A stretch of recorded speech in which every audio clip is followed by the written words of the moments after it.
So the intent of your introduction to virtual machines as part of the solution for Module 4 was to give you a chance to dabble with computer components and to see how selected computer components were part of any computer system and to draw a contrast to the von Neumann model. So you have a system, and in many cases, we're gonna find out this morning in our introduction to Module 5 material that you have a system board, and then there's a processor mounted on that board, and there's also a quantity of memory or RAM, and then there are other components, input-output components, a display to work with. Of course, I'm using a keyboard and a mouse for this virtual machine, so I'm interacting. You have an input-output device in the way of a hard disk, even though it's a virtual hard disk, and a removable disk, right? There's audio, there's network, serial ports, USB, shared folders. It was to give you an opportunity to kind of experience in the flesh, so to speak, the main or primary components of a typical, and by components, I mean digital components, the pieces. You learned about a memory register and about an adder, but today we get into the cool stuff.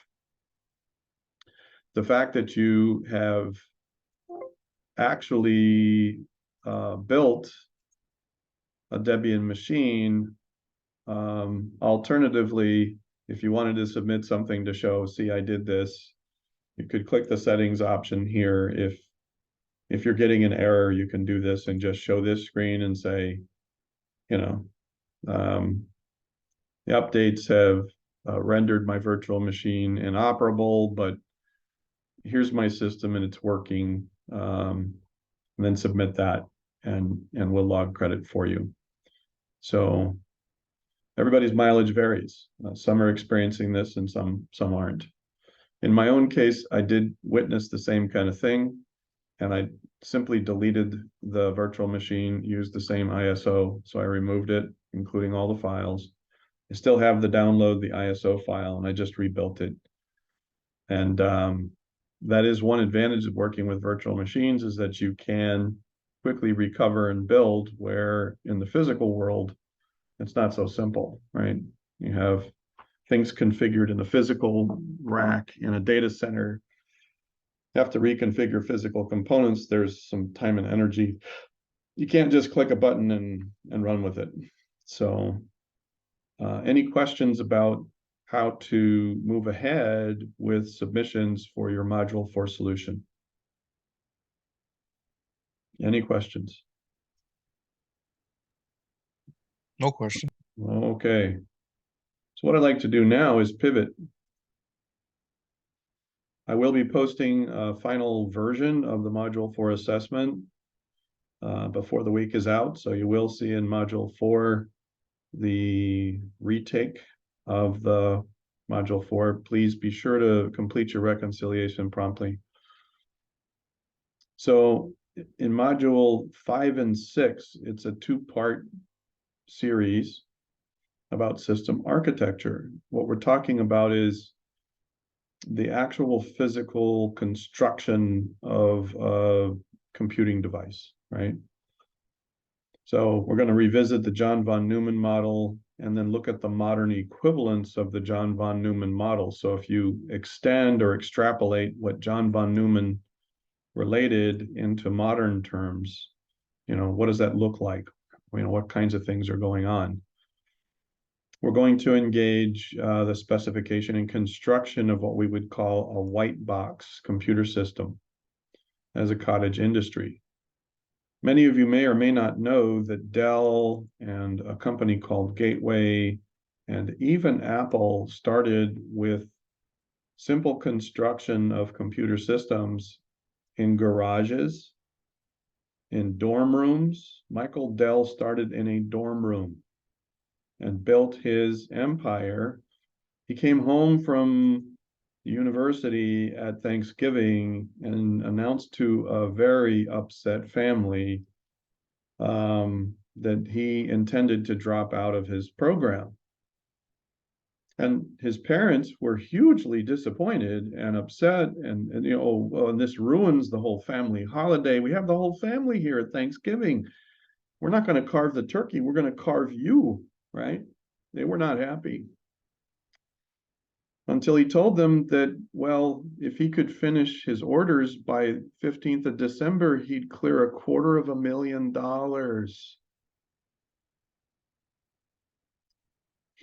He'd take home $250,000 That's a lot. before Christmas. Michael Dell was really good at putting computers together, and he was using his dorm room to do it. So it's, I mean, it's an amazing story, but I mean, it's, you know, there's some stuff. Gateway, they shipped their computers with cow boxes with the kinds of black and white spots you'd see on a Guernsey, you know, on a cow, and it's because they started in a barn in South Dakota, I think. Now they have since been purchased by a company called Acer, and you may be familiar with Acer computers. They're still around, but Gateway at one time was vying for top honor against Dell, and there's still some Gateway computers that are around in the mix. Of course, HP's around. HP, Hewlett Packard, has been around a long time, and Hewlett Packard started with a gentleman by the name of Hewlett and a gentleman by the name of Packard in Idaho, right? So in Boise, Idaho, or the suburb of Boise, Idaho. In any case, what we're going to do is walk through this so that you're able to identify different computer components. And if I give you a diagram of common system utilities, I want you to be able to identify basic components. I want you to be able to describe what happens when you power on a system. It's called the power on self-test or POST. There are steps that it walks through. CPUs perform a specific task when they operate. I call it the CPU waltz. We want you to understand on a very basic level what that means.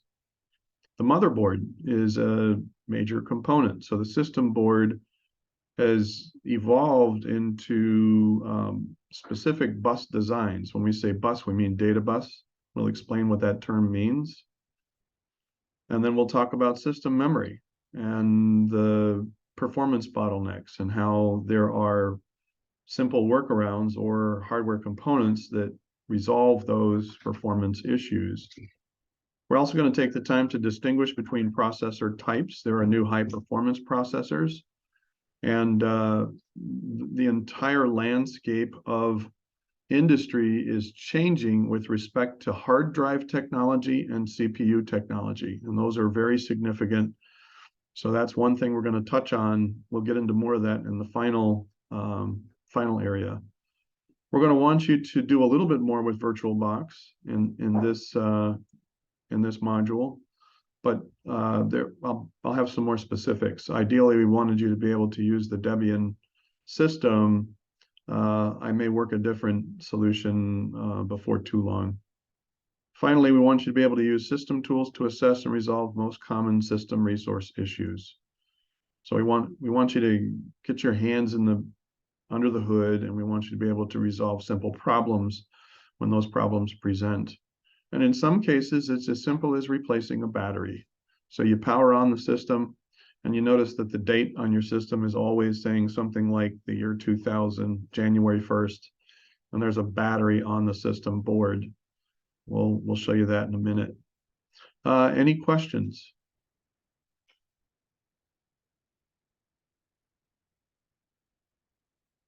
Yeah, those will change. So your assignments and task manager, we're actually ahead of that. If we look inside module 5, you'll notice the references. We've got some very specific references.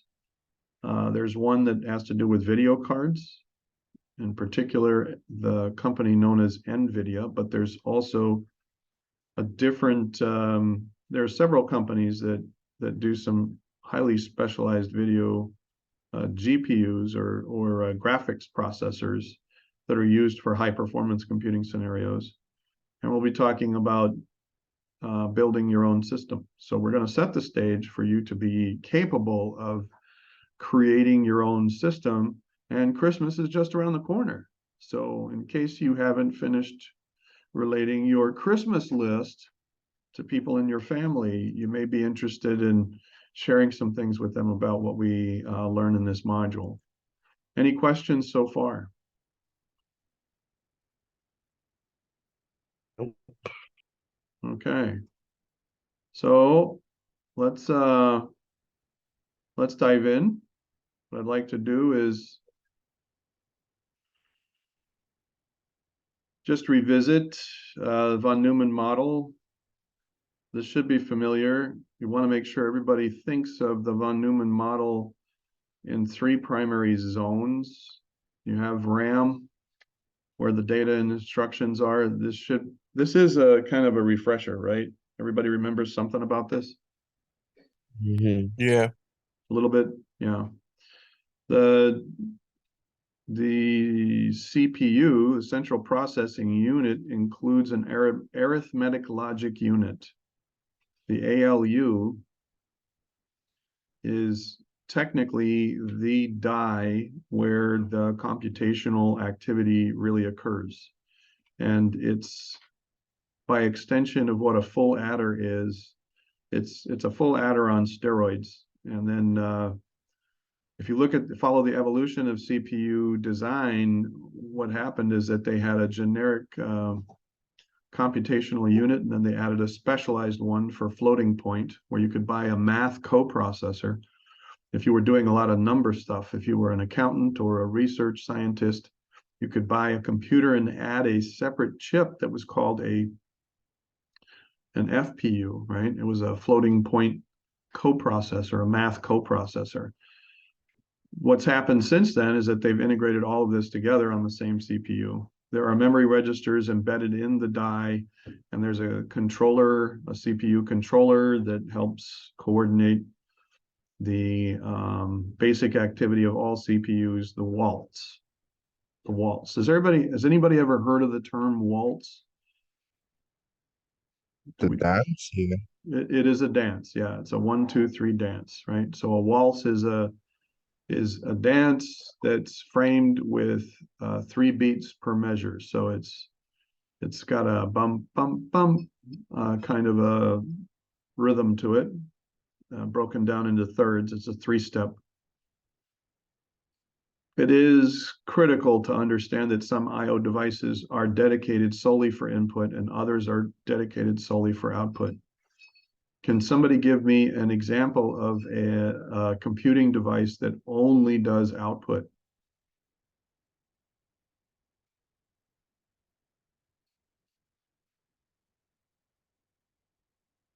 Of course, I mean, if you read on, it says monitors and printers only render output, right?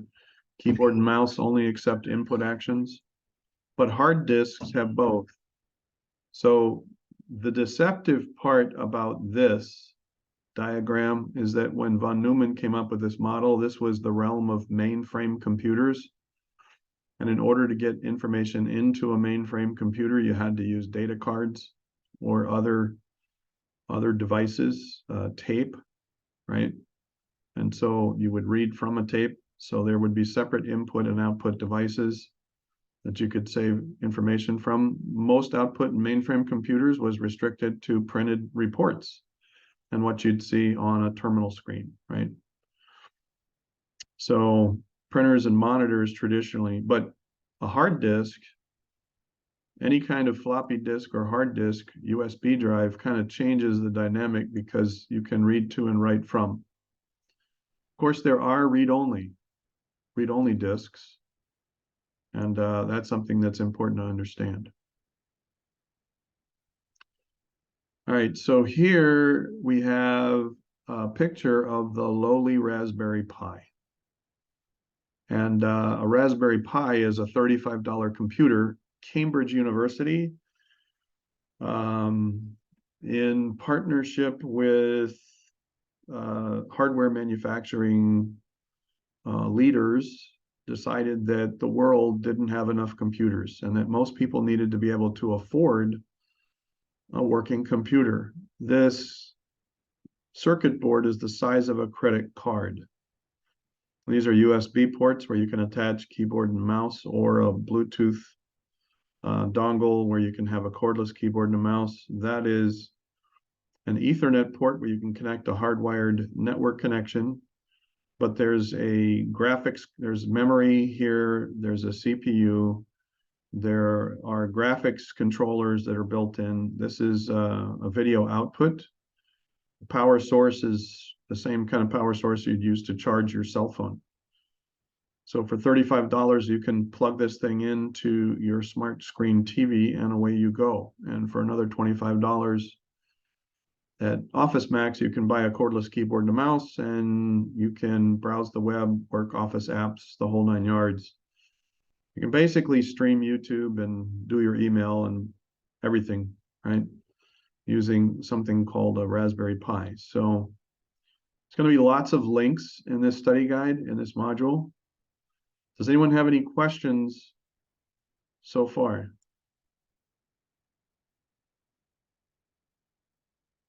No, Mm, no no. question.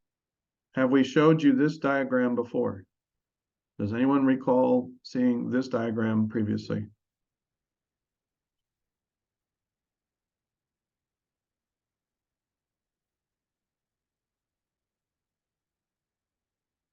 I'm not hearing anything but crickets. No, no,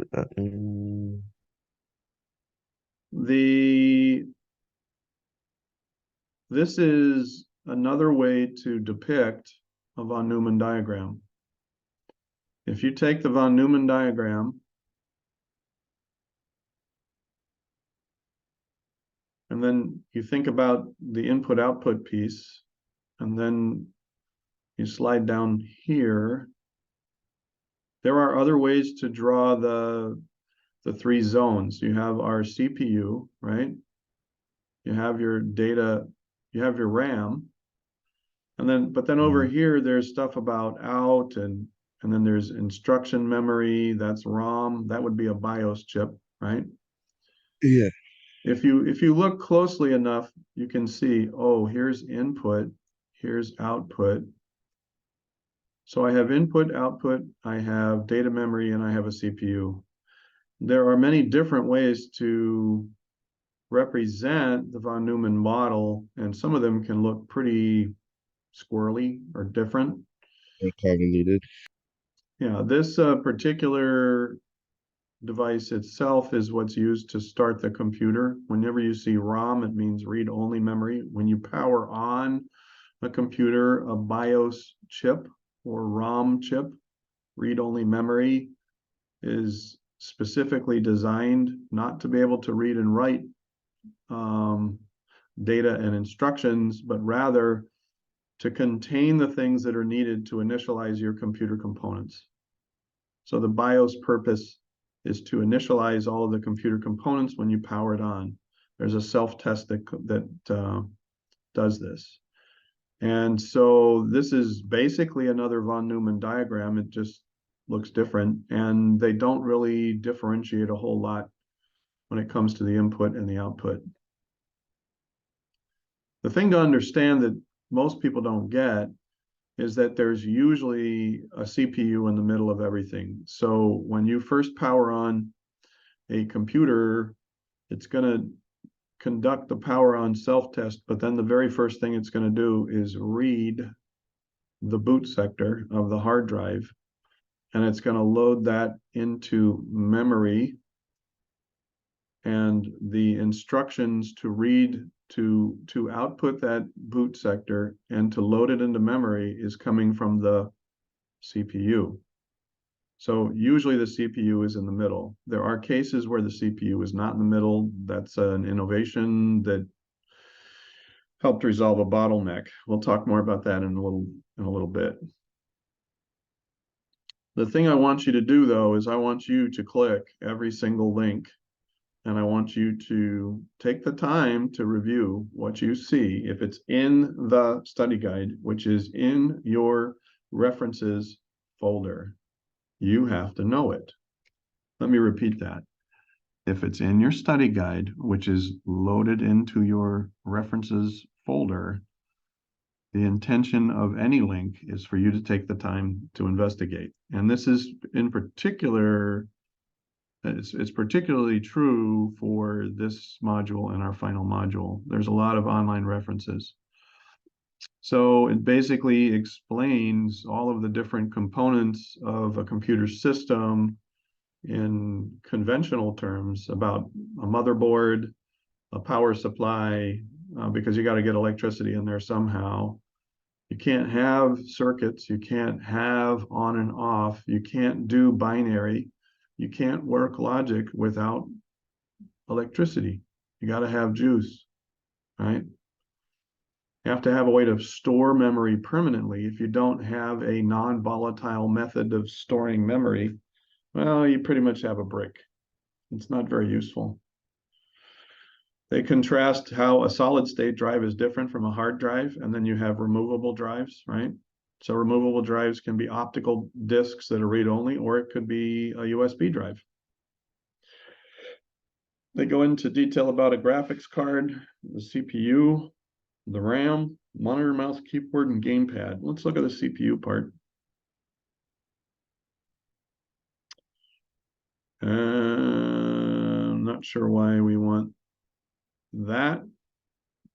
You notice I just clicked close. Anatomy of a CPU.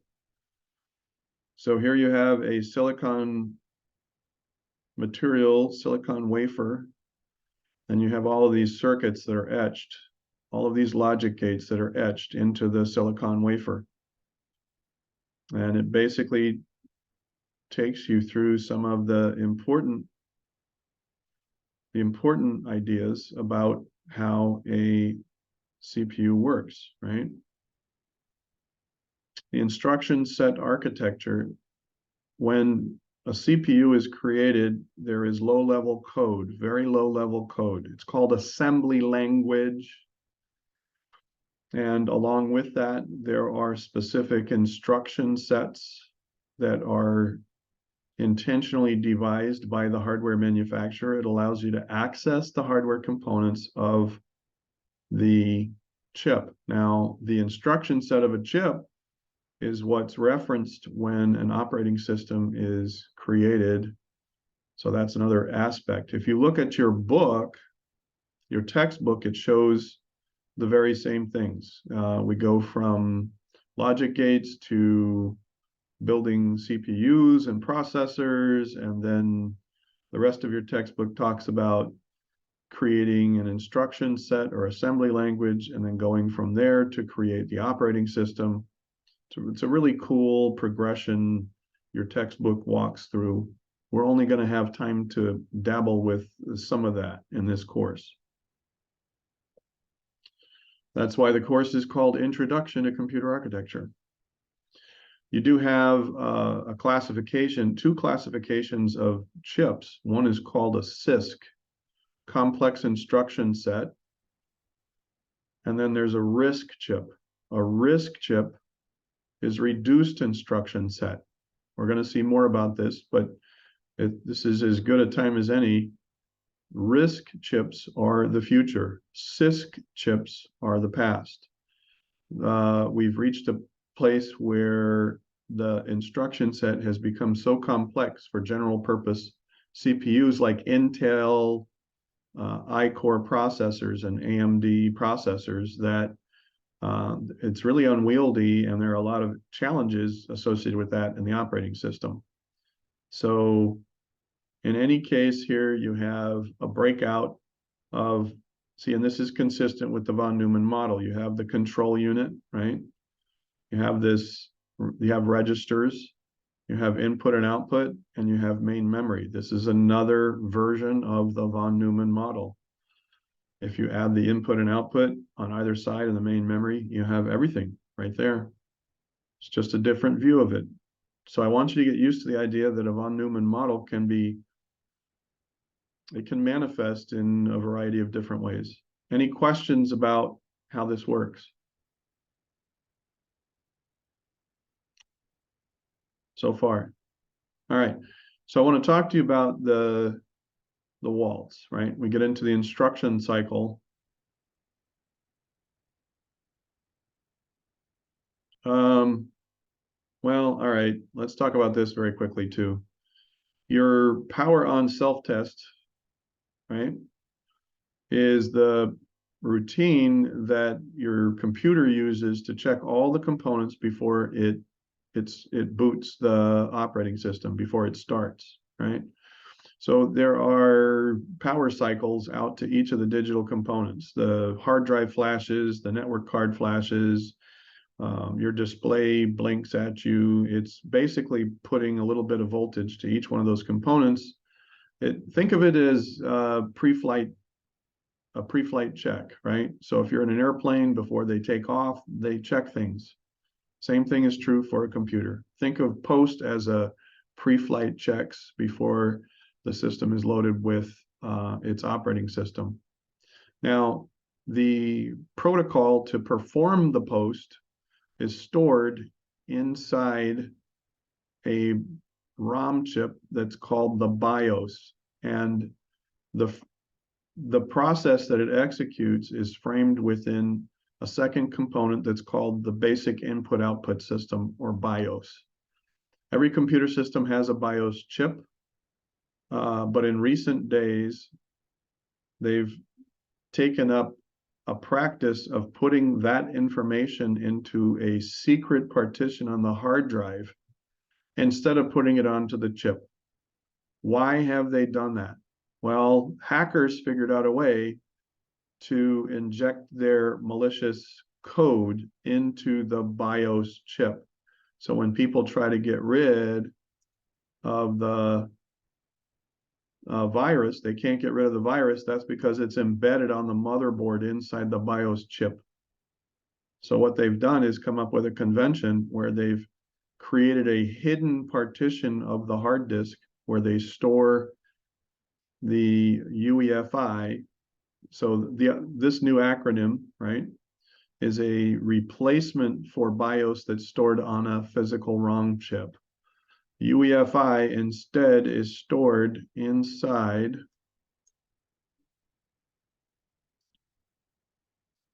a section of the hard drive that is not accessible by normal standards. If I go into computer management and select disk management, can everybody see my screen?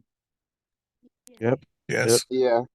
Okay, so this logical volume is the disk that's created when I partition. So when you have a hard disk, the first thing you do with a hard disk to prepare it for use is something called initialization. Initialization is like a bulldozer that levels a field to get it ready for a sport. Okay. Initialization establishes the resources of that physical disk and the outermost boundaries. And then once the disk is initialized, you can set up partitions. Partitions are like the outer boundaries of a sporting field, right? So you have a baseball field, a football field, a soccer field, a lacrosse field. Everybody knows what I'm talking about, right? So you have different fields for different sports, and they have boundaries, don't they? And they have a specific dimension and shape. Yeah, everybody knows what I'm talking about. Yes. Yeah, an official soccer ball field has to be a certain length and a width, right? An official football field, an official baseball diamond, it has to be a specific dimension. And so a partition is a way of cordoning off. It prepares the outer boundaries. So when you establish a partition, what you're doing is saying, okay, I'm going to set up a field, a sports field here in the middle of my pasture, right? So I have a farmer's pasture or a rainforest, and I'm going to bulldoze that. Now I have flat ground, and I set up the boundaries. When I format that partition, I am overlaying that field area with indexes that allow me to measure the start and end of storage areas. So formatting is part of setting up what are called disk sectors or inodes. And it is equivalent to putting the hash lines on the on the sports field. So what am I talking about? On a football field, you have yard lines. On a soccer field, you have lines that break up that field. Formatting the partition establishes the size and dimension of the disks. It's sort of like overlaying a grid with index lines on top of a physical area of the disk. Now, I want you to notice this. We have a system partition and we have a recovery partition. Can everybody see that? Yes. So these are areas that are designated separate and they're isolated. In the MS-DOS Windows world, if you're to access a disk, you typically have to assign it a drive letter. And the first drive letter normally associated with a hard disk is the drive letter C. That's because traditionally drive letter A and drive letter B have been used for floppy disks. Yeah, floppy disks. They used to use these little plastic disks with floppy magnetic material, kind of like a Ziploc bag of plastic that's coated with gray material that's magnetic. And it would spin around like a record, and they were terribly inefficient and prone to all sorts of hazards like heat, vibration, moisture, radiation, sunlight. You could basically blank those disks pretty easily. In any case, early computers had floppy disks that were used to start and work with. Hard disks were a convention that came on only decades later. In any case, in the DOS Windows world, you have a drive letter. These are the areas where the UEFI BIOS are stored. So what they discovered is that if they're careful about storing the code to perform the post test in a secret area of the hard disk, it tends to be more secure because hackers can't get at it. It's easier for hackers to get into the BIOS chip than it is, they just use a utility. And the reason they use a utility is your BIOS chip has to be readable at some point. Most of the time it's read only, but there are cases where the BIOS chip can be used to store and update the information because they find bugs in the post and BIOS firmware. So this kind of stuff is typically referred to as the firmware of the device. Now, there are cases where the firmware is actually the whole operating system. That's another topic for another day. But essentially, you can flash the BIOS. You can update the BIOS on your computer. And when you update it, it's called flashing the BIOS. You're writing that information onto the read-only chip. Most of its operation is read-only, but there are still ways to store stuff on there. That's how the hackers got in there.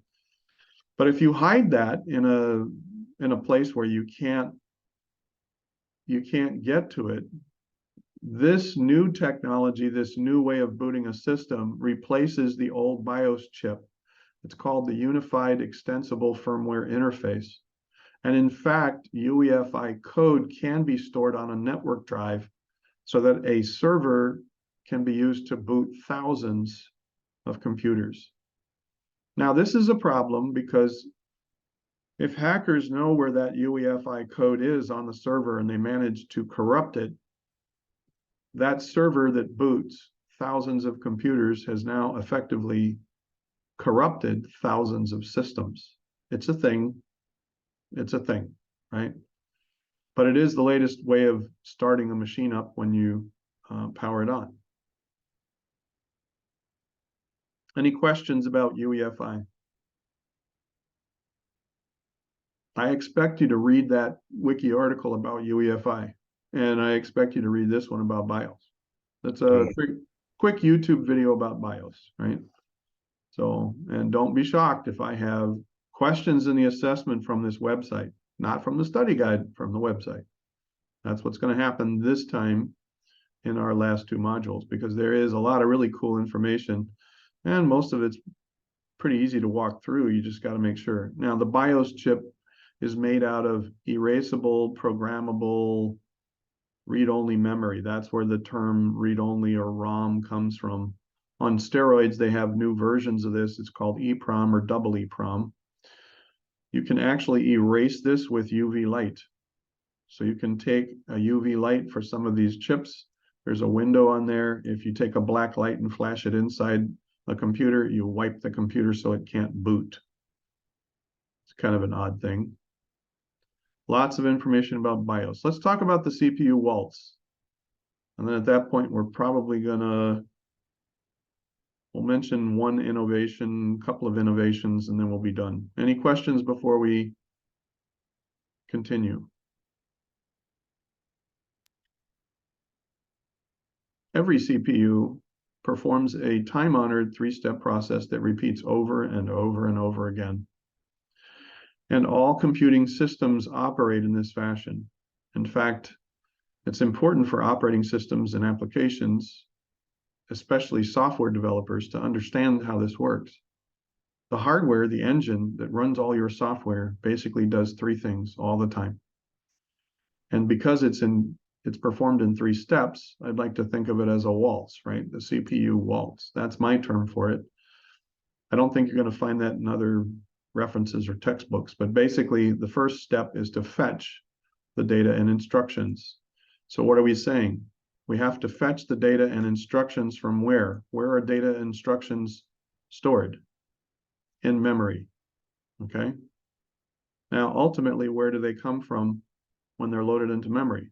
From the hard disk, right? So when we talk about fetching, it is a multi-layered process, I want you to understand, but essentially there's data and instructions in memory and the CPU fetches them. It drags them in, right? Everybody with me? Yes. Okay. Second step is to decode the data and instructions. So basically the data or digital information, the ones and zeros represent some kind of information. Could be video, could be a word processor document, could be a text file. It could be any kind of data, right? Pictures, sound, you name it. The instructions are the machine level code that are used to operate against the data. So it's going to decode the data and the instructions.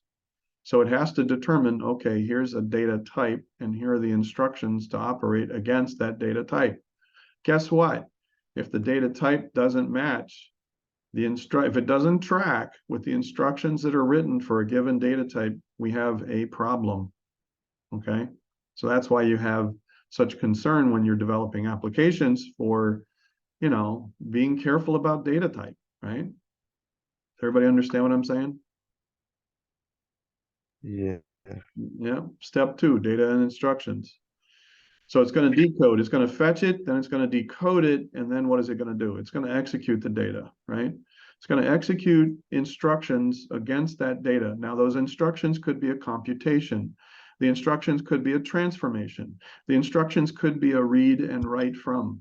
The instructions could be a bit level shift, where you're shifting a value to the left or the right to double or half, those kinds of things, right? It's going to do those.